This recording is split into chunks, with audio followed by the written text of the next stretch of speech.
Bonsoir à tous, bienvenue dans le 20h de ce 26 septembre. Merci de suivre RTI 1. Meeting du président Alassane Ouattara à Kwasi-Kwasi-Kro ce jeudi. C'est dans la région d'Unzi où se tient depuis hier une visite d'État de 4 jours. Le chef de l'État a échangé avec les filles et les fils de cette localité du centre de la Côte d'Ivoire. Elles ont reçu des nouvelles très attendues dans l'ouverture prochaine d'une maternité. Dans le même temps, la première dame Dominique Ouattara a inauguré le centre de santé urbain du quartier Sogefia de Dimbokro qui porte son nom. Une infrastructure réalisée par la mairie et équipée par la Fondation Children of Africa à hauteur de 13 millions de francs CFA. Vous êtes sur RTI 1, merci à tous de nous rejoindre. Démarrons par un télégramme officiel de la présidence de la République adressé à son Excellence M. Emmanuel Macron, président de la République française. Monsieur le Président, je viens d'apprendre avec émotion la nouvelle du décès de M. Jacques Chirac, ancien président de la République française, survenu ce jeudi 26 septembre 2019 à l'âge de 86 ans. Ce grand ami de Félix Houphouët-Boigny, premier président de la République de Côte d'Ivoire, a fortement contribué aux bonnes relations entre la Côte d'Ivoire et la France. La disparition de Jacques Chirac constitue une grande perte pour l'Afrique et singulièrement pour la Côte d'Ivoire. En cette douloureuse circonstance, je voudrais, au nom du gouvernement et du peuple ivoirien, ainsi qu'en mon nom propre, adresser à votre Excellence, au peuple ami de France et à la grande famille de l'illustre disparu, nos condoléances les plus émues auxquelles je joins l'expression de notre profonde compassion. Très haute considération, c'est signé Alassane Ouattara, président de la République de Côte d'Ivoire. Le stade municipal de Kwasi-Kwasi-Kro a abrité un meeting pour ce deuxième jour de la visite d'État du président Alassane Ouattara dans le Nzi. Un moment de communion avec les populations de la région. Elles ont été nombreuses à se déplacer pour écouter ce message de paix, de rassemblement, de cohésion sociale et de développement du président Alassane Ouattara. Il a parlé des investissements destinés à cette localité, notamment dans les secteurs de l'électricité, de l'eau potable, de la santé et aussi des infrastructures routières avec le bitumage prochain de l'axe Bokanda-Kwasi-Kwasi-Kro à Languassou. Retrouvons tout de suite Abiba Dambélé pour le journal d'Unzi. Bonsoir Abiba, vous avez l'antenne.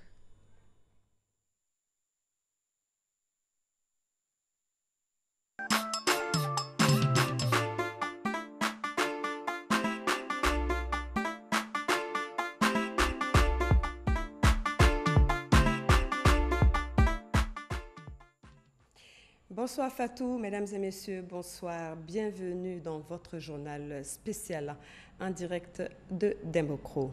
Le peuple Agba du département de Kwasi-Kwasi-Kro accueille son fils, le président Alassane Ouattara, dans la pure tradition baoulé.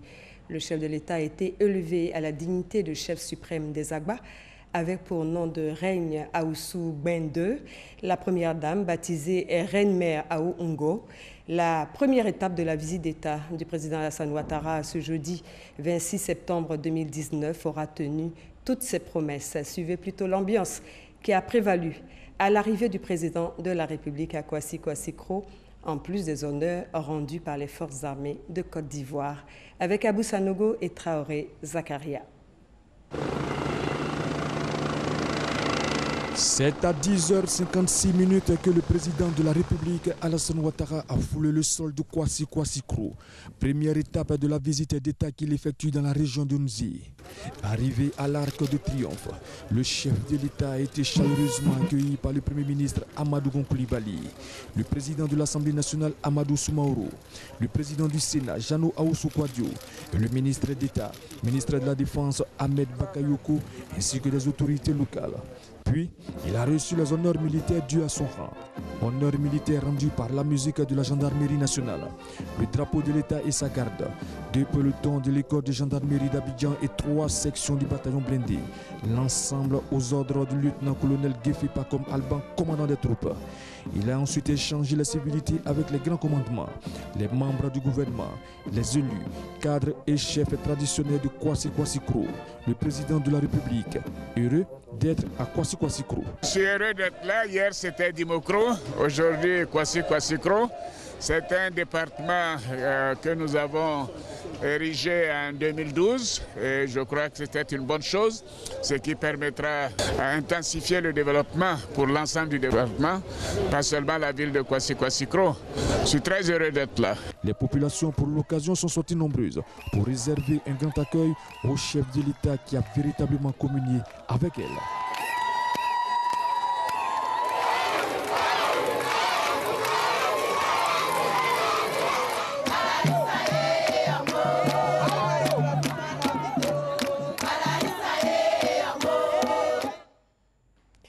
Attendu avec impatience, le président de la République Alassane Ouattara est arrivé à Kwasi-Kwasi-Kro ce jeudi dans la matinée. Il a tenu un meeting, le premier de sa visite d'État dans la région d'Unzi. C'est dans la joie totale que les populations des 32 villages du département de Kwasi-Kwasi-Kro ont accueilli le président Alassane Ouattara, premier chef d'État en exercice, à se rendre dans leur localité. Reportage Jérôme Kofi à Bolin. Une ambiance de communication directe ce jeudi 26 septembre 2019 entre les populations de Kwasi-Kwasi-Kro et le président Alassane Ouattara. Une communication à travers le premier meeting du président de la République dans le cadre de sa visite d'État dans la région d'Unzi. Un moment de communion totale entre le chef de l'État et ses hôtes. Pour ces populations de Kwasi-Kwasi-Kro, c'est bien le jour de leur jour, comme le dira l'autre, vu que c'est la première visite d'un chef d'État ivoirien en exercice dans leur localité. De quoi les honorer et les rendre très heureuses. Excellence, Monsieur le Président de la République, Kwasi-Kwasi-Kro ne pourra, tout au long de votre séjour ici, chez vous, vous traduire toute sa reconnaissance et sa gratitude à votre endroit, tant vous constituez pour ces populations le Messie sauveur.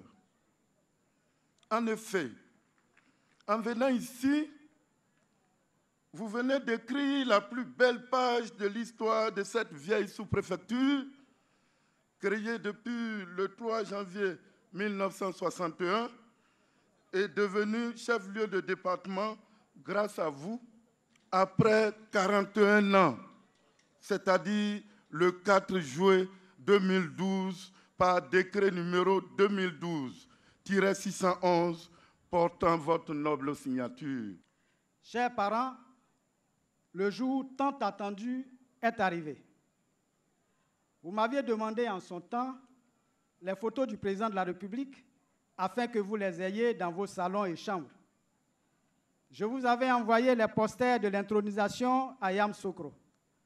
Aujourd'hui, voici devant vous, en chair et en os, Son Excellence, Monsieur le Président Alassane Ouattara lui-même, comme diraient les latinistes, Eche Homo, Angaoma Ebondaime. À Kwasi-Kwasi-Kro, le président a indiqué être chez lui, étant donné qu'il est natif de la région d'Unzi, précisément dans la cité de Dimbokro, ce qui pour lui est bien suffisant pour être au parfum des préoccupations. Il a à ce titre pris l'engagement à faire face à un certain nombre de ses préoccupations, telles que le bitumage de l'axe Bokanda-Kwasi-Kwasi-Kro, par exemple. Mon ambition est d'apporter le développement dans toutes les régions de notre beau pays.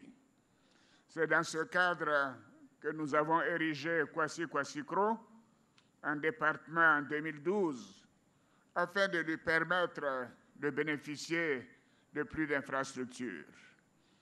Nous avons, dans le cadre du Programme national de développement 2011-2015, du Programme national de développement 2016-2020, ainsi que du programme social du gouvernement mis en place par le Premier ministre pour la période 2019-2020, nous avons procédé avec cela à des investissements dans le secteur de l'électricité, dont le taux de couverture est passé de 20% en 2011 à 43% en 2018. Nous comptons aller plus loin pour que tous les villages de plus de 500 habitants soient électrifiés à fin 2020.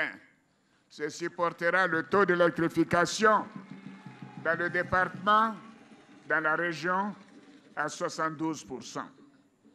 Nous avons également fait des investissements dans le secteur de l'eau potable, de la santé, de l'éducation, de la salubrité, des infrastructures routières, avec le reprofilage des 2 axes qui mènent à Kwasi-Kwasi-Kro, ainsi que de toutes les voies de la ville.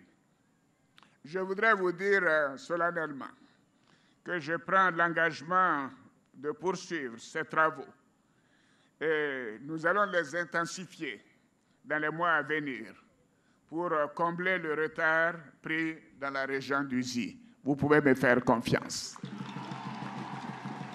Chers parents, évidemment, je suis chez moi, donc je dois connaître les attentes des populations. Et je sais que la priorité des priorités est le bitumage de l'axe Bokanda-Kwasi-Kwasi-Kro à Langwassou. Oui, je prends l'engagement de mettre en place le financement pour faire le bitumage de cet axe important pour votre région. Cette rencontre entre le président Alassane Ouattara et les populations de Kwasi-Kwasi-Kro a été une fois de plus l'occasion pour échanger des dons. Outre les dons de l'État, constitués de moyens de mobilité, à savoir des véhicules de type 4x4, le président de la République a offert une somme de 17 millions de francs CFA. À son tour, le chef de l'État a reçu de ses hôtes plusieurs présents, notamment des attributs de chef en sa qualité de Nana à Osigben II. Vous venez de le voir, le président Alassane Ouattara a pris des engagements fermes à Kwasi-Kwasi-Kro devant les chefs, les cadres, les femmes et les jeunes. Il promet le bitumage de l'axe Bokanda-Kwasi-Kwasi-Kro à Langwassou, le remplacement de toutes les pompes villageoises défectueuses, la construction d'un collège de proximité, d'une brigade de gendarmerie et d'une maternité. Que de bonnes nouvelles appréciées à juste titre par les concernés. Voici leur réaction. Nous espérons que tout va se réaliser. Nous avons espoir puisque nous le connaissons. Ado, comme on a l'habitude de le dire, quand il dit, il fait. Et donc nous attendons beaucoup de lui. Très content. Et puis pour tout ce qu'il nous a dit, je crois que ça va droit au cœur. C'est disons, le fils aussi de Kwasi-Kwasi-Kro. Donc vraiment, nous lui souhaitons beaucoup de bien et qu'un autre jour puisse revenir à Kwasi-Kwasi-Kro. Le don le plus intéressant, c'est le bitumage de la voie Bokanda-Kwasi-Kwasi-Kro à Langwassou. Ça nous permettra de venir régulièrement au village. Ça permettra à nos parents de couler leurs produits agricoles. Aujourd'hui, vraiment, c'est un rêve qui a été réalisé. On est très content que tout ce qu'il a promis soit réalisé.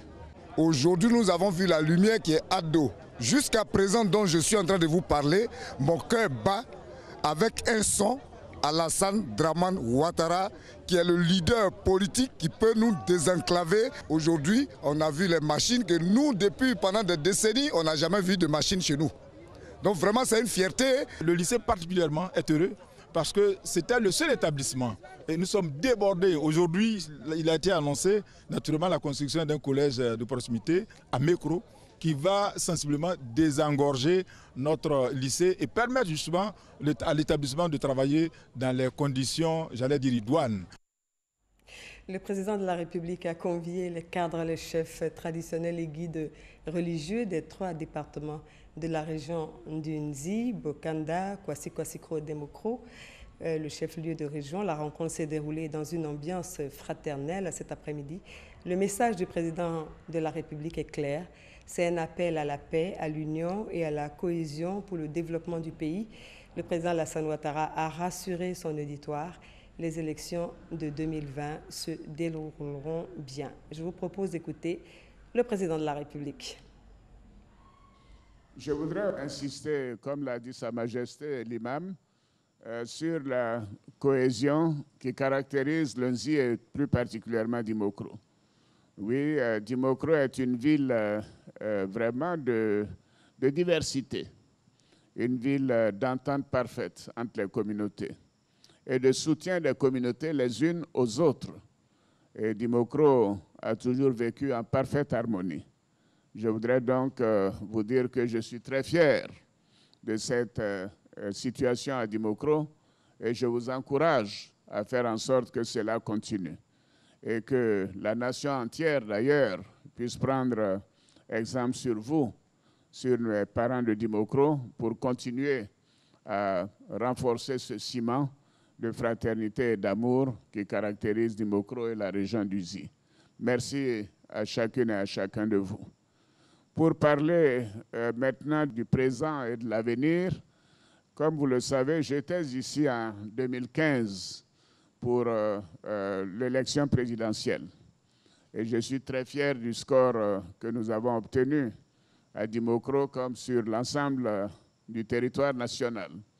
Et je voudrais aussi insister sur le fait que je n'ai pas encore pris de décision concernant la prochaine élection. J'attends de savoir ce que vous souhaitez avant de prendre ma décision, notamment au niveau de mon parti, au niveau du RHDP. Le RHDP est un grand parti, un parti qui couvre l'ensemble du territoire national, qui est dans non seulement tous les départements, mais toutes les sous-préfectures, toutes les préfectures, partout, dans tous les villages.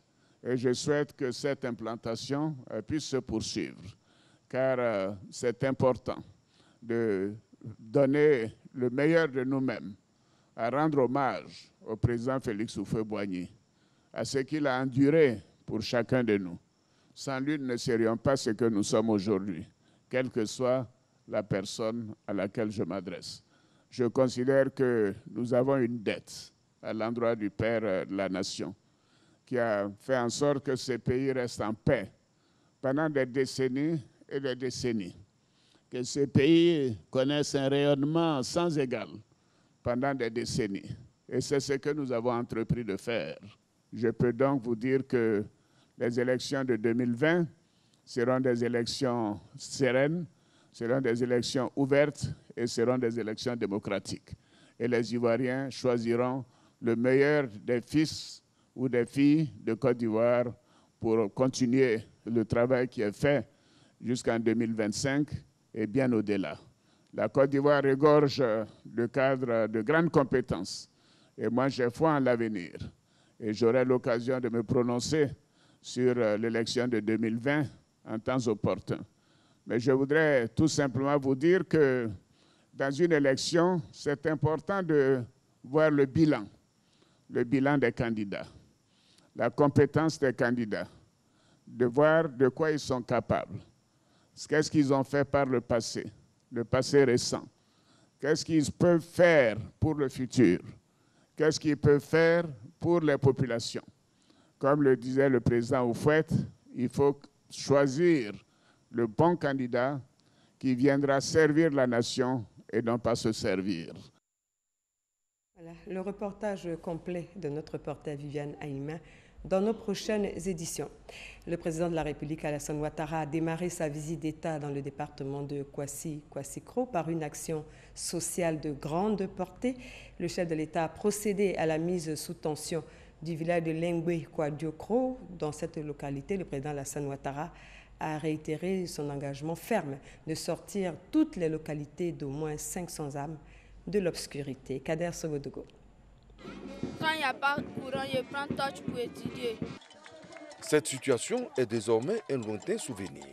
Le président de la République, Alassane Ouattara, avec à ses côtés le président du Sénat, Jano Ahoussou Kouadio, le premier ministre Amadou Gon Coulibaly et plusieurs membres du gouvernement, est à Lengbe Kwadiokro pour connecter ce village au réseau électrique national.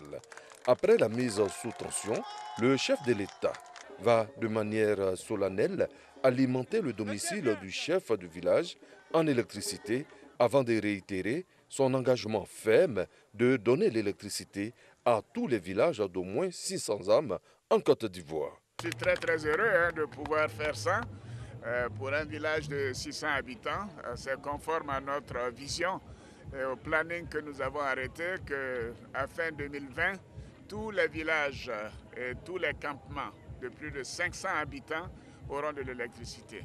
Voilà. Je suis heureux que le chef de village soit présent avec nous. Lui, il aura de l'électricité aujourd'hui dans sa maison. Avoir le chef de l'État dans son village honore forcément.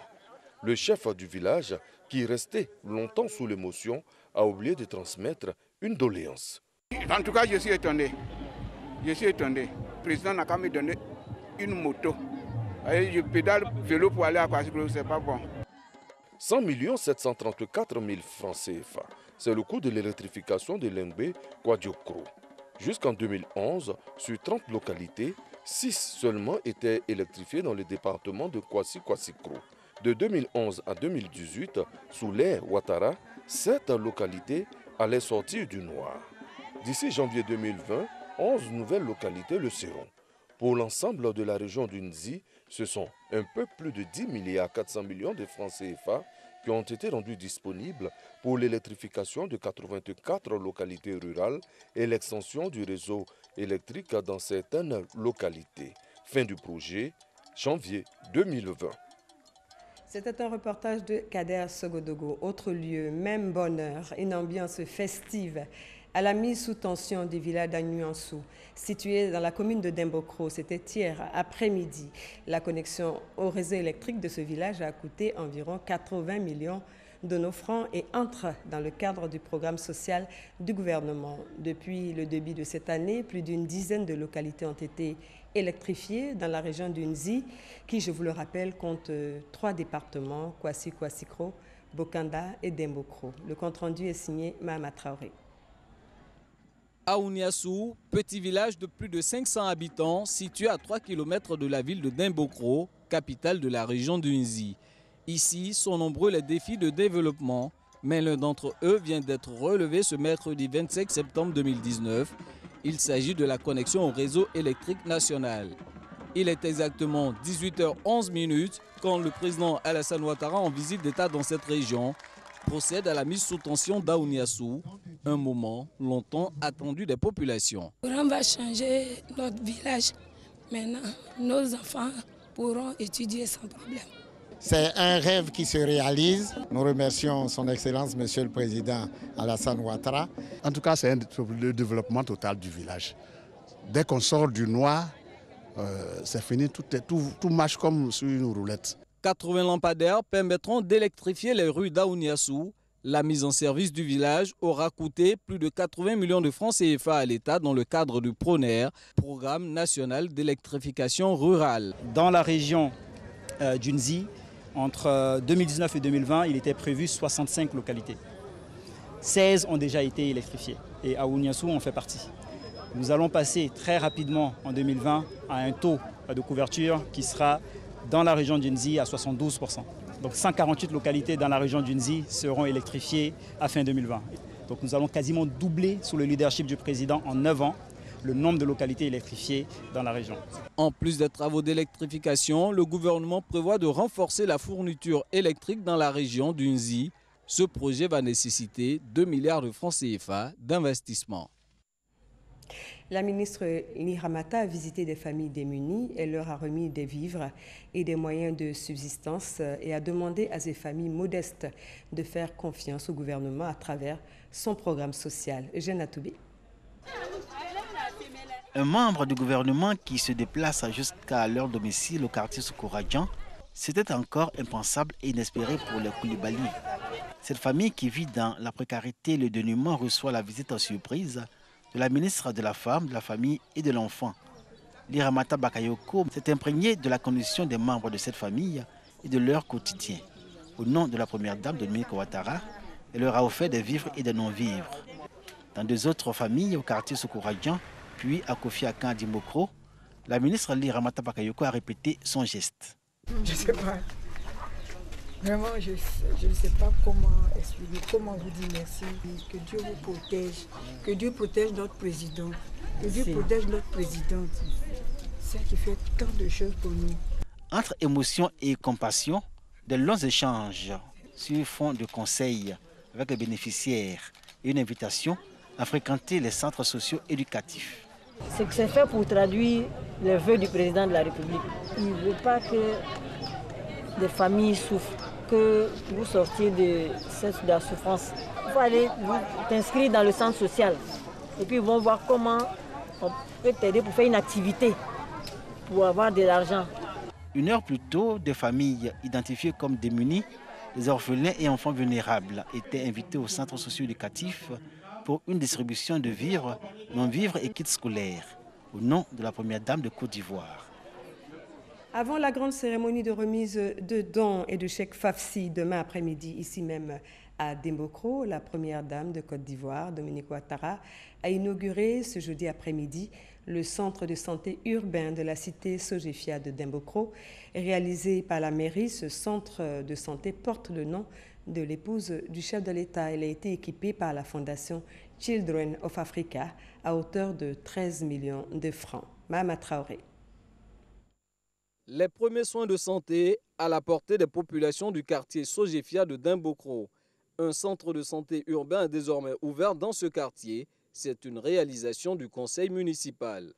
Nous l'avons fait pour que le personnel ou tous ceux qui habitent ce quartier puissent se soigner très rapidement sans aller forcément au centre hospitalier régional. Nous avons investi une trentaine de millions pour la première étape et ensuite nous avons équipé à près de 6 millions. Mais ce n'était pas suffisant. Il a donc fallu un soutien matériel médical d'une valeur de 13 millions de francs CFA de la fondation Children of Africa de la première dame Dominique Ouattara pour achever l'équipement de ce centre de santé. Présente dans la région d'Unzi à la faveur de la visite d'État, elle est venue en personne inaugurer l'édifice qui portera son nom.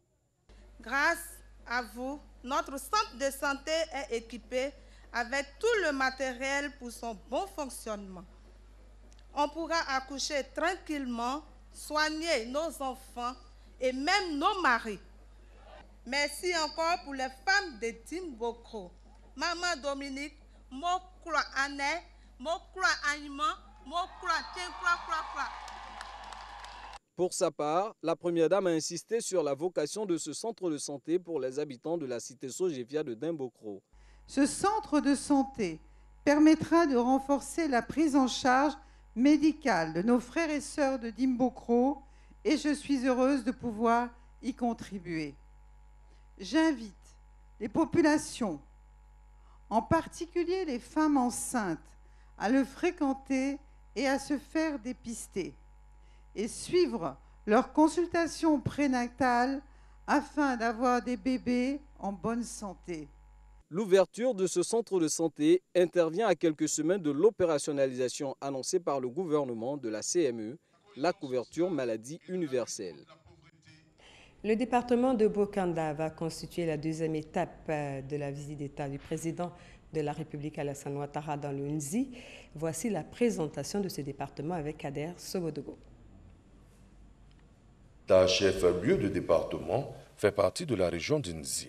Le département couvre une superficie de 4200 km² pour une population estimée à plus de 105 000 habitants. En termes de superficie et de population, il dépasse largement le chef-lieu de région Dembokro. 136 villages répartis dans 5 sous-préfectures, Bokanda, Kwasi-Kwasikro, Bengassou, Kwadioblekro et Nzekrezesu. Son histoire est identique au grand groupe baoulé auquel il appartient. Notre provenance c'est le Ghana. Nous sommes venus du Ghana avec la reine Abla Pokou. Nous étions ses guerriers. On l'a accompagné jusqu'à Abouaké.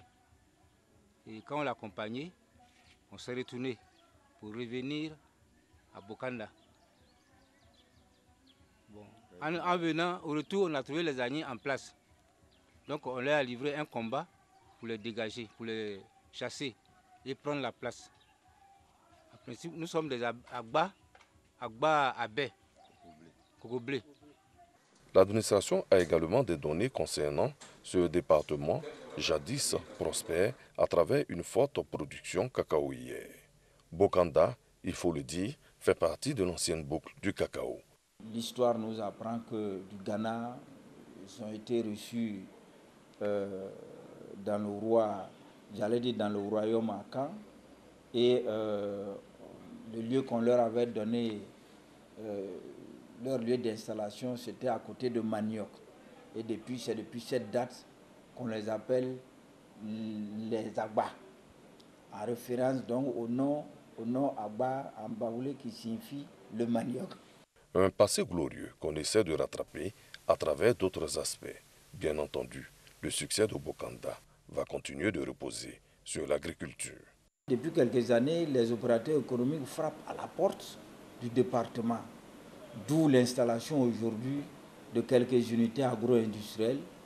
Et vous pourrez remarquer beaucoup de champs d'EVA, beaucoup de champs de cacao, beaucoup de champs de café, beaucoup de champs d'anacarde également. Depuis 2017, Fatogo Mansoro dirige le département en qualité de préfet. Voilà pour ce qui est de demain, le programme du président de la République. Le chef de l'État sera en immersion à Bokanda.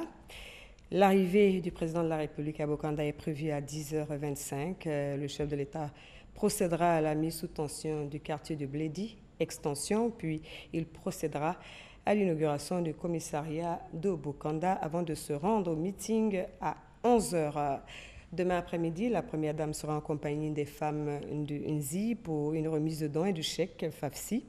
Et c'est la fin de ce journal spécial. Merci de nous avoir suivis. À vous l'antenne, Fatou. À demain.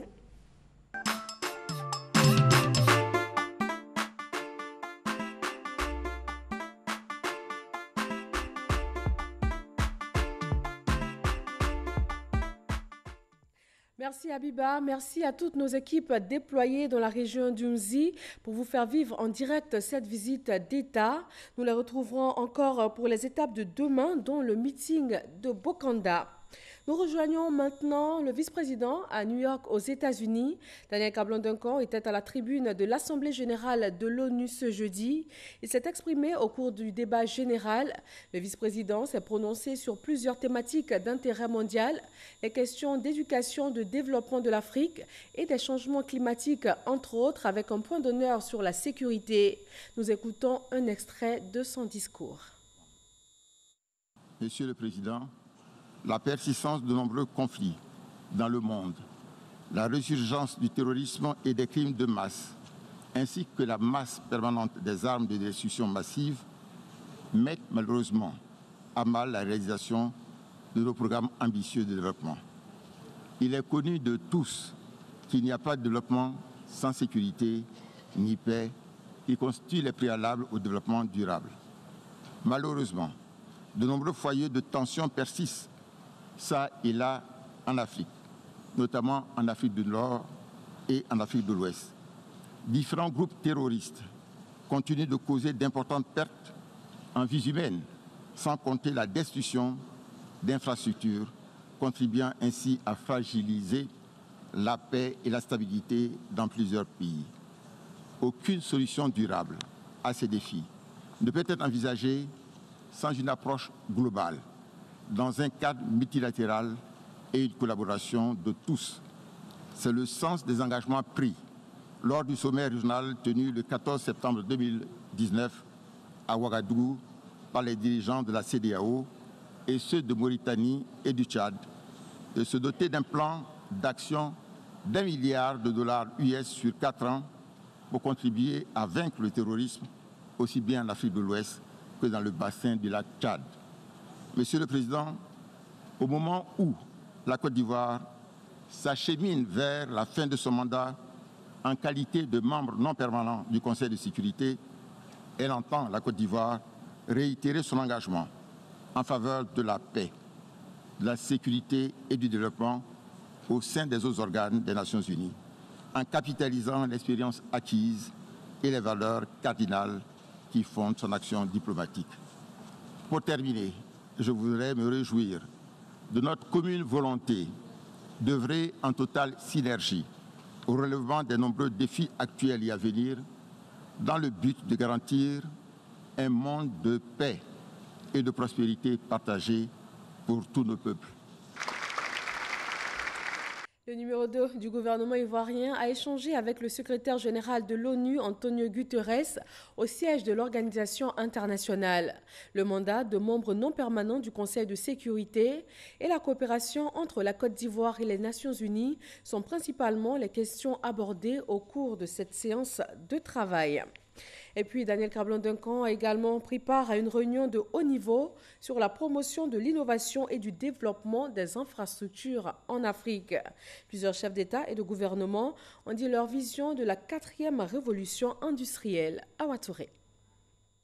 L'Assemblée générale des Nations unies en 2016 a adopté une résolution proclamant la période 2016-2025 comme 3e décennie du développement industriel de l'Afrique, reconnaissant ainsi le rôle moteur de l'industrialisation dans le développement du continent. La réunion de haut niveau organisée par l'ONUDI, Organisation des Nations unies pour le développement industriel, s'est tenue autour du thème « Promouvoir l'innovation et le développement des infrastructures, une voie pour renforcer le secteur manufacturier dans le cadre de la 4e révolution industrielle ». Les différentes communications au cours de ce panel de haut niveau ont montré l'importance de l'innovation et des infrastructures pour la croissance économique et le développement. Pour la transformation, la Côte d'Ivoire transforme actuellement 33% du cacao ou du canola. Je vous ai indiqué la valeur ajoutée. Le chiffre d'affaires du secteur du cacao est autour de 106 milliards de dollars sur les années. Les pays producteurs n'obtiennent que 6 milliards de dollars, 6%. C'est quand même un problème. D'où la nécessité de la transformation et de la valeur ajoutée. La Côte d'Ivoire est aussi le producteur mondial de noix de cajou nut. Là aussi, nous avons les mêmes problèmes. Les gens achètent la noix de cajou brute et la transforment. Très peu de valeur ajoutée dans le local. Donc, voilà un certain nombre de secteurs dans lesquels il nous faut transformer. Le vice-président de la République a pris part à un autre événement de haut niveau. Il s'agit de la 8e réunion du Conseil d'administration du Centre africain pour les objectifs du développement durable, co-présidé par le président rwandais Paul Kagame et le président du conseil d'administration du dit centre, l'homme d'affaires Aliko Dangote. Dans l'espace CEDEAO, nous avons l'ouverture à Abidjan de la 10e Assemblée générale de la coopération africaine d'accréditation, la première du genre dans un pays francophone d'Afrique de l'Ouest. Lancine Bakayoko. Dans un processus d'accréditation, plusieurs évaluations sont conduites chaque année par des organismes indépendants chargés de vérifier que l'ensemble des systèmes de production et d'analyse sont conformes aux exigences internationales. Afin de permettre aux entreprises de West africaines d'affronter le marché mondial très concurrentiel, il est désormais révolu le temps où il fallait se référer à une coopération d'accréditation étrangère. Aujourd'hui, c'est une approche de proximité qui va amoindrir les coûts et qui va en même temps permettre à nos États, de manière générale, à la Côte d'Ivoire de manière particulière, d'avoir donc cette proximité pour booster l'économie nationale, préserver la santé des populations et surtout la facilitation des échanges de manière intracommunautaire d'abord et internationale ensuite. Environ 8 accréditations ont déjà été décernées. Le LANEMA, Laboratoire national d'essais de qualité, de métrologie et d'analyse, fait partie des sélectionnés. C'est le fruit de beaucoup de travail de tous les acteurs. Si ce labo n'a pas de valeur ou des mesures correctes, tout le système de mesures n'est pas correct. Cette montée en puissance du LANEMA en matière d'accréditation réjouit au premier point le gouvernement qui veut faire du secteur agricole un des piliers de sa politique de développement. Au-delà de la transformation des produits agricoles et également de la promotion des exportations, il est important que tout ce qui concerne la qualité soit une priorité pour nos entreprises, afin que ces entreprises soient compétitives, aussi bien sur nos marchés domestiques, sur nos marchés régionaux et également sur les marchés internationaux. Cette 10e Assemblée générale de la coopération africaine d'accréditation à Abidjan est la première dans un pays francophone de l'Afrique de l'Ouest. En économie, le Trésor public de Côte d'Ivoire a mobilisé 1023,4 milliards de francs CFA, soit 77,5% de l'objectif que l'État lui a assigné. Le point de Francis Boifo. Cette sonnerie indique que la Bourse régionale des valeurs mobilières BRVM a admis à ses cotes 2 emprunts obligataires TPCI 5,75% 2019-2026 et TPCI 2,23% 2019-2026 pour 125,82 milliards de francs CFA. Désormais, les opérateurs économiques qui n'ont pas pu participer à ces emprunts obligataires en mai dernier peuvent acheter ou vendre des actions à travers la BRVM pour 10 000 francs CFA l'obligation. La BRVM reste une source importante de mobilisation de ressources pour le trésor public. À l'orée du dernier trimestre de l'année 2019, le niveau des ressources mobilisées à ce jour ressort à 77,5% de l'objectif de 1320 milliards de francs CFA. Cela montre clairement qu'il nous reste encore quelques efforts à faire. Ces efforts se chiffrent à environ 300 milliards de francs CFA à mobiliser en 90 jours. Avec une capitalisation de 3 743 milliards de francs CFA au 31 août 2019, soit une progression de 228,62% en 5 ans, le marché obligataire de l'UEMOA est en passe de se transformer en marché des actions, selon le représentant du directeur général de la BRVM. Revenons pour finir en image sur la rencontre du chef de l'État avec les populations de Kwasi-Kwasi-Kro. Le président Alassane Ouattara a annoncé le bitumage prochain de l'axe Bokanda-Kwasi-Kwasi-Kro à Languassou. Des investissements sont prévus dans les domaines de la santé, de l'adduction en eau potable et aussi de l'éducation avec la construction d'un collège. Demain vendredi, le chef de l'État va procéder à l'inauguration du commissariat de Bokanda avant le meeting du stade de Bokanda que vous pourrez suivre en direct sur RTI 1. Et c'est tout pour ce 20h. D'autres informations sur le www.rti.ci. Retrouvez à 23h Marine Cognan et demain 13h Hamza Diaby. Bonsoir.